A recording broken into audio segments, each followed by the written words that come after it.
Thursday, April 30th, and today I'll be reading Glory Be, Chapter 10. Today's objective, students will be able to summarize a text using the somebody wanted but so then strategy, and your DOL will be to write a summary of a short story that we've read before. The somebody wanted but so then strategy is a way to summarize a chapter or a story. The somebody is, who is the somebody in this chapter? What did that somebody want? But what was the problem? So, what do the characters do in response to the problem? Then, how did the chapter or story end? And that's, if you follow those steps, starting with somebody and you go all the way to then, you'll be able to successfully summarize a chapter or story. Glory Be, Chapter 10. We will be focusing on the events in this chapter and what the characters wanted. Chapter 10. JT Stinks. Frankie was back early the next afternoon. Glory, open up, please. He kept up with his tapping on our kitchen screen door, quiet-like, while I sat at the table reading more of The Secret in the Old Attic. I wasn't ready to talk, much less tell Frankie I'd been at Fireman's Park all morning with Laura. But it was hard to ignore somebody who'd been your best friend all your life. And pretty soon, he barged in the back door. His words came out all in a jumble.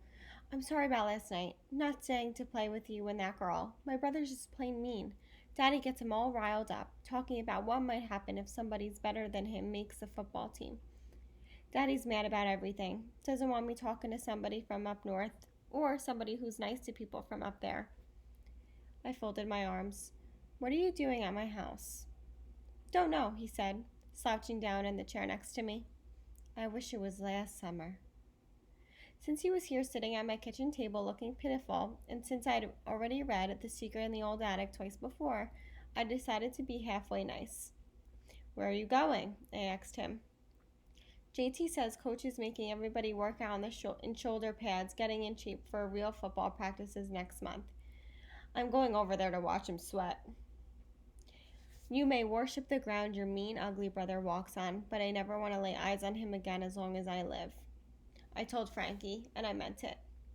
I'll only go with you to watch Jesslyn make a fool out of herself at pep squad practice. We rode our bikes fast to the field. Frankie leaned into the chain-link fence, watching his brother like he was God's gift to the Hanging Moss High School Hornets. I moved to where I could hear the pep squad leader with her megaphone calling out stuff like, pivot left, about face. Jesslyn marched with her hands on her hips and her nose in the air and her long curly hair not moving an inch from the ton of hairspray she'd used this morning. Watching football players sweat would be more fun. I headed back and ran into Jesslyn's mystery boy from the library, holding the hose over his head, stinking to high heaven. Hey, Jesslyn's little sister. He wiped his hands on his gold and black Hornets t-shirt and took a big drink. I'm Robbie, he said. Robbie Fox. How'd you know who I am? I asked. Seen you around, he said. JT yelled out at Robbie. You, pretty boy, ready to quit? Too hot for you, Elvis? Robbie turned his back to JT and started down the field. I hurried to keep up with him. Wait up, why'd he call you Elvis? I asked. Something stupid about my hair, I guess. Are you new in town? I was running along the fence trying to keep up with Robbie Fox. Just moved here, living with my aunt. Who's your aunt anyhow? I called out. Are you my sister's boyfriend? You ask too many questions. I gotta go. When Robbie took off across the field, I motioned back to sprawl out under a scrawny tree. The clouds drifted by and I turned the shapes into shells and ice cream cones, thinking about this boy Robbie. Why was he here living with his aunt? Pretty soon, Frankie plopped down in the grass next to me. Who that you were talking to? He asked. Jesslyn's friend, Robbie. My brother says Robbie Fox thinks he's hot snot. He brags all the time.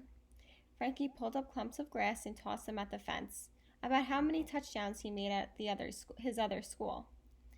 JT and the rest of this stupid team ought to be happy. The Hornets stink at football. I said.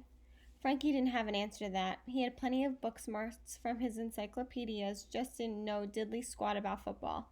I wiped the sweat off my face with the book of my arm, the back of my arm and scooted closer to the skinny shade tree. It's hot as Hades out here.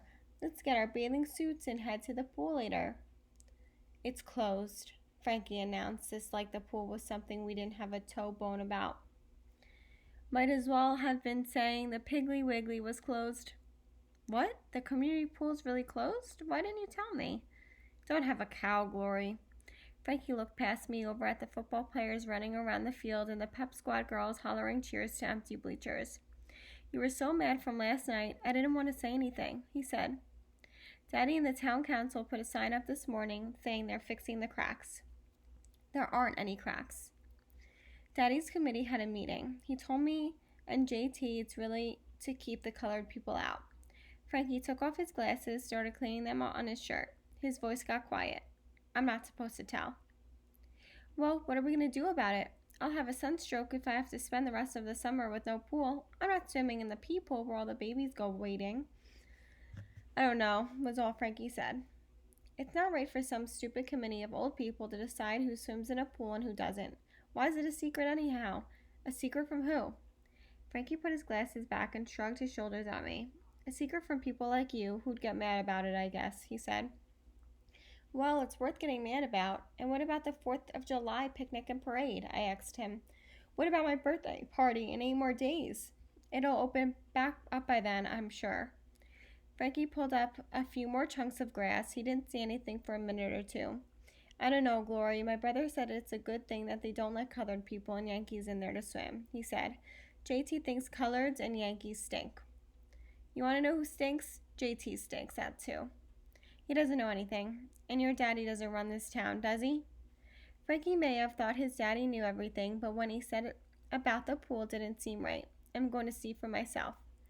We walked our bikes to the sidewalk, then we rode real slow down the block. Maybe if I didn't get there and read the sign, the pool wasn't closed. But there it was, tacked up on the locked front gate of the Hanging Moss Community Pool for all the world to see. Closed for repairs until further notice, by order of the Hanging Moss Town Council.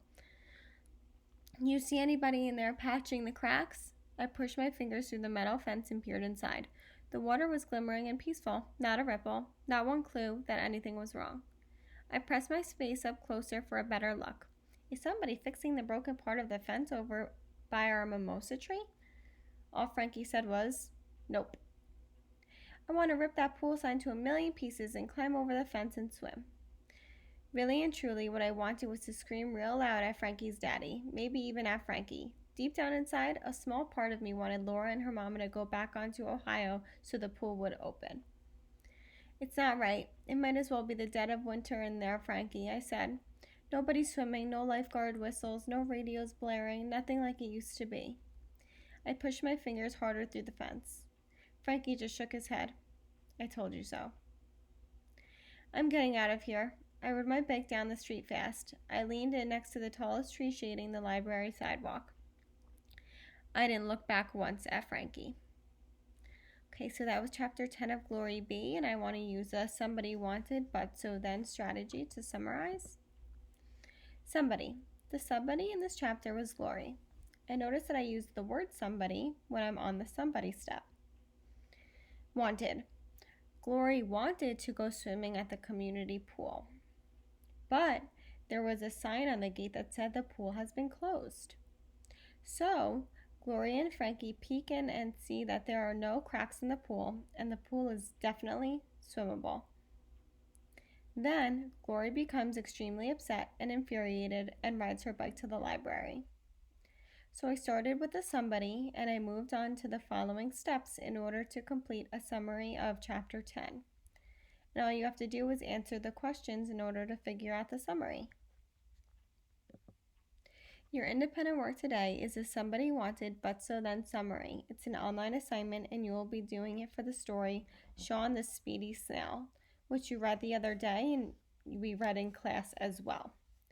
Okay, I hope you have a wonderful Thursday.